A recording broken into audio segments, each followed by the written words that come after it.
الحمد لله الذي أنزل على عبده الكتاب ولم يجعل له عوجا. الحمد لله الذي خلق السماوات والأرض. الحمد لله الذي خلق الموت والحياة ليبلوكم أيكم أحسن عملا وهو العزيز الغفور. الحمد لله الذي بيده الملك وهو على كل شيء قدير. هو الأول والآخر والظاهر والباطن وهو بكل شيء عليم. وأشهد أن لا إله إلا الله وحده لا شريك له. وأشهد أن محمدا عبده ورسوله أرسله بالحق بشيرا ونذيرا وداعيا إلى الله بإذنه وسراجا منيرا. أما بعد فأعوذ بالله من الشيطان الرجيم. بسم الله الرحمن الرحيم. لقد كان لكم في رسول الله أسوة حسنة. وقال النبي صلى الله تعالى عليه وسلم: يا أبا سفيان جئتكم بكرامة الدنيا والآخرة. صدق الله العظيم. رب اشرح لي صدري ويسر لي أمري واحلل عقدة من لساني يفقهوا قولي. رب زدني علما رب زدني علما رب زدني علما.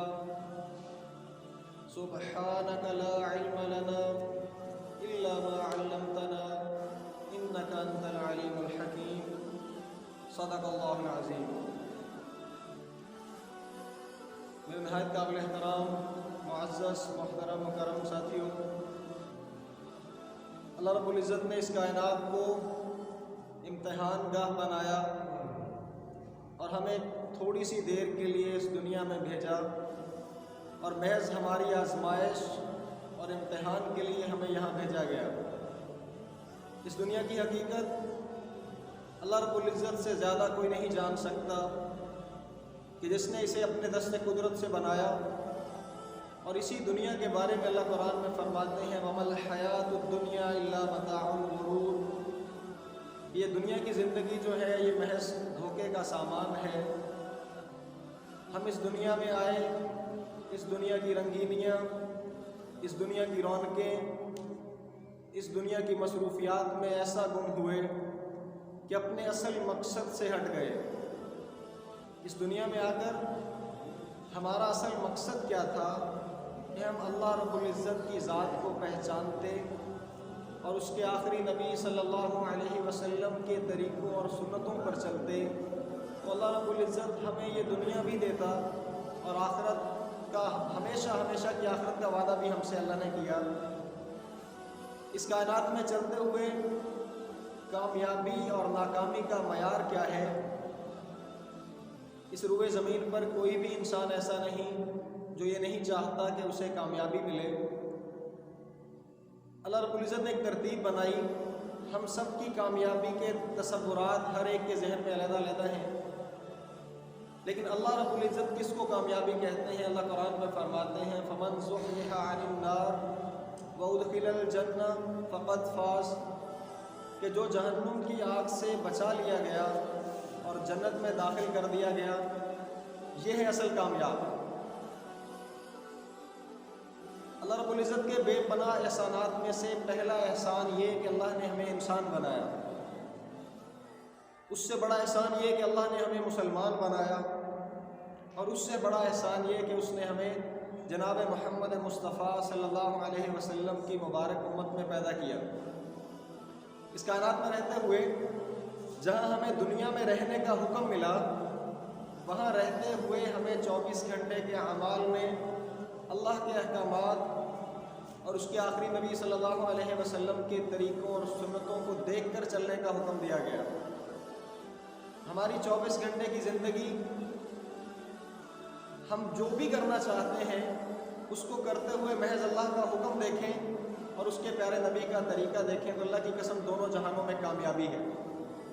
میں نے قرآن کی ایک آیت پڑھی: لقد کان لکم فی رسول اللہ اسوۃ حسنہ.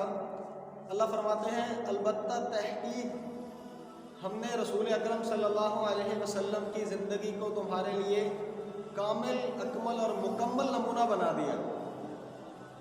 اب رسول اللہ کی زندگی کامل نمونہ کیسے ہے کہ زندگی کے ہر پہلو میں جس میں بھی آپ کو رہنمائی چاہیے وہ محض نبی پاک صلی اللہ علیہ وسلم کی زندگی ہے، جس میں سے ہر پہلو کے متعلق مکمل رہنمائی ملتی ہے۔ اللہ نے ہمیں اسلام سے نوازا، ایسا خوبصورت دین جس کے لیے اللہ نے کہا ان الدین عند اللہ الاسلام، اللہ کے نزدیک سب سے پسندیدہ دین جو ہے وہ اسلام ہے۔ اس دین اسلام کا مطلب کیا ہے؟ اس اسلام کو ماننے والا مسلمان کہلاتا ہے، اور مسلمان کا لفظی مطلب ہوتا ہے ماننے والا، تسلیم کرنے والا۔ جب کوئی بھی شخص مسلمان ہوتا ہے تو اس کی اپنی ساری کی ساری مرضیاں ختم، وہ محض اللہ اور اس کے رسول کا غلام بن جاتا ہے۔ اس کے اپنے سارے ارادے، اپنی ساری چودراہٹیں، اپنی ساری سرداریاں، اپنا سارا کچھ وہ اللہ اور اس کے رسول کے حوالے کر دیتا ہے۔ لیکن آج ہمارے معاشرے کا مسئلہ کیا ہے؟ ہم ایک طرف تو مسلمان ہیں لیکن دوسری طرف اپنی مرضیاں چھوڑنے کو تیار نہیں۔ جب اللہ رب العزت مطالبہ کرتا ہے کہ میرے حکم مانو، میرے آخری نبی کے طریقے مانو جس کی زندگی میں نے تمہارے لیے نمونہ بنائی، تو ہم وہاں پہ اپنی چودراہٹ، اپنی انا اور اپنی عزت بےزتی کے معاملات کو لے کے بیٹھ جاتے ہیں۔ میرے بھائیو، دوستوں، بزرگوں، اللہ رب العزت نے ایک قانون بنایا۔ ہم لا الہ الا اللہ محمد رسول اللہ تو پڑھتے ہیں لیکن اس کلمے کو پڑھنے کے باوجود اپنی مرضیاں کرتے ہیں۔ لا الہ الا اللہ کا مطلب اللہ کے سوا کوئی معبود نہیں۔ اس اللہ کے سوا کوئی معبود نہیں کا مطلب یہ ہے کہ ہمیں پورے جہان میں جہاں بھی جو کچھ ہوتا نظر آ رہا ہے وہ کرنے دھرنے والی ذات صرف ایک اللہ کی ذات ہے۔ محمد رسول اللہ، محمد صلی اللہ علیہ وسلم اللہ کے رسول ہیں۔ یہ صرف اتنا کلمہ نہیں بلکہ اصل مفہوم یہ تھا کہ محمد رسول اللہ صلی اللہ علیہ وسلم کے طریقوں اور مبارک سنتوں پر چل کر دونوں جہانوں کی کامیابی ہمارے یقین میں آ جائے۔ لیکن ہم نے کیا کیا؟ ان دو بڑی ذاتوں کے تعارف کو بھی نہیں پہچان سکے۔ پہلی بات، ہماری غفلت احکامات سے تب ہوتی ہے جب ہمیں اللہ کے تعارف سے ناشنائی ہوتی ہے۔ میں ایک مثال دیتا ہوں۔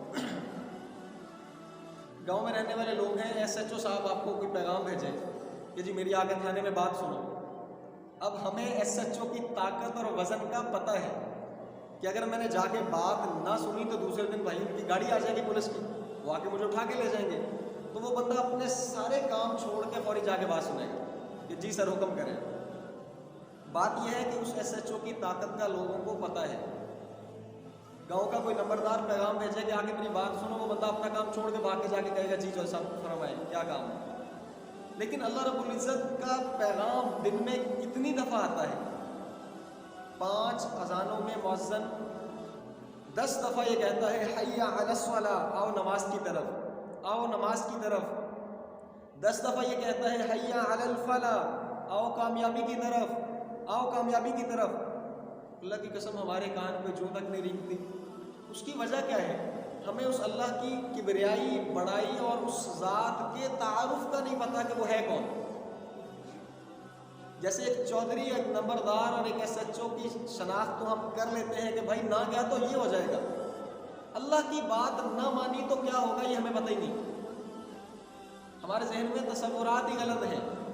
پہلی بات، ہم اس اللہ کی ذات کو پہچاننے کی کوشش تو کریں۔ جب اس رب کو پہچانیں گے پھر اس کے احکامات کو ماننا بھی آسان ہوگا۔ میں کوشش کرتا ہوں اللہ کا تعارف اللہ کی زبانی۔ اللہ قرآن میں اپنا تعارف جا بجا کرواتے ہیں۔ اللہ رب العزت فرماتے ہیں اللہ لا الہ الا ہو، اللہ وہ ہے جس کے سوا کوئی معبود نہیں۔ هو الحی القیوم، وہ زندہ و قائم رہنے والا ہے۔ لا تأخذہ سنہ، وہ ایسی ذات اور صفات کا مالک ہے کہ اسے اونگ تک بھی نہیں آتی۔ ولا نوم، نہ اس کو نیند آتی ہے۔ لہو ما فی السماوات و ما فی الارض، اور جو کچھ آسمانوں میں ہے اور جو کچھ ان ساری کی ساری زمینوں میں ہے سب اسی کا ہے۔ من ذا الذی یشفع عنده، کون ہے جو اس کے سامنے کسی کی سفارش کرے؟ الا باذنہ، ہاں جسے وہ اجازت دے۔ اور اس اجازت کے سب سے زیادہ حقدار اللہ کے نبی صلی اللہ علیہ وسلم ہوں گے۔ وہ ایسی بڑی ذات کہ قیامت کے دن اس کے سامنے کوئی سفارش بھی نہیں کر سکتا۔ جب تک کہ وہ اجازت نہ دے۔ یعلم ما بین ایدیہم، علم کیسا مکمل، یعلم ما بین ایدیہم، آج سے پہلے جو کچھ ہو چکا اللہ رب العزت فرماتے ہیں وہ سب جانتا ہے، وما خلفہم، اور آج کے بعد آئندہ جو ہونے والا ہے اس کو ساری ہر چیز کا مکمل پتہ ہے، ولا یحیطون بشیء من علمہ، اور اس کے علم میں ہر چیز کا احاطہ ہے، الا بما شاء، مگر جتنا وہ چاہے جس کو عطا کر دے، وسع کرسیہ السماوات والارض، اور اس کی کرسی زمین و آسمان پر حاوی ہے۔ میرے بھائی دوستو بزرگ، اس تشبیہ کو سمجھیے گا، زمین و آسمان کی وسعت ہمیں اندازہ نہیں، زمین و آسمان کتنے بڑے ہیں۔ سائنسی اعتبار سے زمین کا رقبہ 72,000 کلومیٹر بنتا ہے۔ اس ایک زمین کا رقبہ یہ ہے، روایات میں آتا ہے 7 زمینیں اللہ نے پیدا کی۔ اب ہمیں کیا خبر 7 زمینیں کہاں ہیں، باقی آسمان اوپر تلے 7 ہیں۔ اللہ قرآن میں فرماتے ہیں الذی خلق 7 سماوات طباقا، ہم نے اوپر تلے 7 آسمانوں کو بنایا، ہمیں صرف پہلا آسمان نظر آتا ہے جس کی طے ہم دیکھ رہے ہیں۔ اللہ فرماتے ہیں وسع کرسیہ السماوات والارض، اللہ کی کرسی زمین و آسمان پر حاوی ہے۔ حاوی ہونے کا کیا مطلب، جیسے یہ چھوٹی سی کرسی، اس کے نیچے جتنا رقبہ جتنی جگہ آتی یہ کرسی اس پہ حاوی ہے۔ اللہ کی ذات زمین و آسمان پر اس کی کرسی حاوی ہے۔ اللہ کی قسم، اللہ کی ذات کرسی قلم ان چیزوں سے پاک ہے۔ اللہ نے یہ تشبیہ دے کر سمجھانے کی کوشش کی کہ وہ کتنی بڑی ذات ہے۔ اب پہلا آسمان، زمین سے پہلے آسمان کی مسافت روایات میں آتا ہے 500 کلومیٹر کا سفر ہے، 500 سال کا سفر ہے۔ پہلے آسمان سے دوسرے آسمان کا سفر 500 سال کا، دوسرے سے تیسرا، چوتھا، پانچواں، چھٹا، 7واں آسمان، زمین سے لے کے 7ویں آسمان تک 3500 سال کا سفر بنتا ہے۔ جو اتنی بڑی بڑی مسافت کے زمین و آسمان ہیں، اللہ رب العزت کیا فرماتے ہیں وسع کرسیہ السماوات والارض، کہ صرف ان زمین و آسمانوں پر تو اس کی کرسی حاوی ہے، یعنی وہ یہ سارے زمین و آسمان لپٹ کے اس کی ایک کرسی کے نیچے آ جاتے ہیں۔ تو آپ اندازہ لگائیں وہ اللہ کی ذات کتنی بڑی ذات ہے۔ ولا یؤودہ حفظہما، اور اللہ کی ذات کو ان چیزوں کی حفاظت تھکاتی نہیں۔ وہو العلی العظیم، اور وہ عالی شان عظمت والا ہے۔ کون اللہ؟ قل اللہم مالک الملک تؤتی الملک من تشاء، ہم دنیا میں دیکھتے ہیں کہ بادشاہتیں کیسے ملتی ہیں، الیکشن ہوتے ہیں، لوگ منتخب ہوتے ہیں، امیدوار جس پارٹی کے زیادہ ہوں ان کا وزیر اعظم بنا۔ اللہ قرآن میں فرماتے ہیں بادشاہت کے فیصلے تم زمینوں پہ نہیں کرتے، اللہ جس کو چاہتا ہے بادشاہت اسے عطا کرتا ہے۔ وَتَنزِعُ الْمُلْكَ مِمَّن تَشَاءُ، اور جس سے چاہتا ہے اللہ فرماتا ہے میں بادشاہت واپس لے لیتا ہوں۔ وَتُعِزُّ مَن تَشَاءُ، عزتوں کے سارے تاج اسی اللہ رب العزت کے قبضہ قدرت میں ہیں، وہ جسے چاہتا ہے عزتوں سے نوازتا ہے۔ وَتُذِلُّ مَن تَشَاءُ، جسے وہ چاہے اسے ذلیل کر کے دکھاتا ہے۔ اللہ کی قسم، پوری کائنات مل کے کسی کو عزت دینا چاہے، اللہ کا ارادہ نہ ہو تو وہ شخص عزت نہیں پا سکتا، اور پوری کائنات کسی کو عزت دینا چاہے، اللہ آسمان پہ بیٹھ کے فیصلہ کرے اللہ اسے ذلیل کرے گا تو اللہ ذلیل کر کے دکھاتا ہے۔ بیدک الخیر، ساری کی ساری خیر و برکت اسی کے ہاتھ میں ہے۔ وَهُوَ عَلَىٰ إِنَّكَ عَلَىٰ كُلِّ شَيْءٍ قَدِيرٌ، اور وہ ہر چیز پر مکمل قدرت رکھنے والا ہے۔ میرے بھائیوں، ہم اس اللہ کی ذات کو پہچانیں۔ هُوَ الْأَوَّلُ، ایسا اول کہ اس سے پہلے کچھ نہیں۔ هُوَ الْآخِرُ، ایسا بعد میں کہ اس کے بعد کچھ نہیں۔ هُوَ الظَّاهِرُ، ایسا سامنے کہ اس جیسا سامنے کوئی نہیں۔ هُوَ الْبَاطِنُ، ایسا چھپا ہوا کہ اس سے چھپا ہوا کچھ نہیں۔ وَهُوَ بِكُلِّ شَيْءٍ عَلِيمٌ، اور وہ ہر چیز کے بارے میں مکمل علم رکھنے والا ہے۔ إِنَّهُ عَلِيمٌ بِذَاتِ الصُّدُورِ، اللہ کہتا ہے تمہارے سینے کے اندر جو بھید ہیں میں وہ بھی جانتا ہوں۔ ہمارے سینوں کے اندر چھپی نفرتیں، ہمارے سینوں کے اندر چھپی محبتیں، یہ سارے کے سارے راز اللہ رب العزت کو پتہ ہیں۔ إِنَّهُ يَعْلَمُ السِّرَّ وَأَخْفَى، اللہ فرماتا ہے ایک وہ چیز جو سامنے ہے اور ایک وہ چیز جو مخفی ہے، چھپی ہوئی ہے۔ میں مثال دیتا ہوں، ایک میری وہ آواز جو آپ تک پہنچ رہی ہے، میرے اپنے کان سن رہے ہیں، ایک وہ آواز جو میں اپنے دل میں بات سوچوں، بولوں نہ سوچوں، اور میرے اپنے کان سننے سے قاصر ہوں۔ اخفا کا مطلب کہ تمہارے دل کے ارادوں میں جو بات ہوتی ہے میں وہ بھی سنتا ہوں۔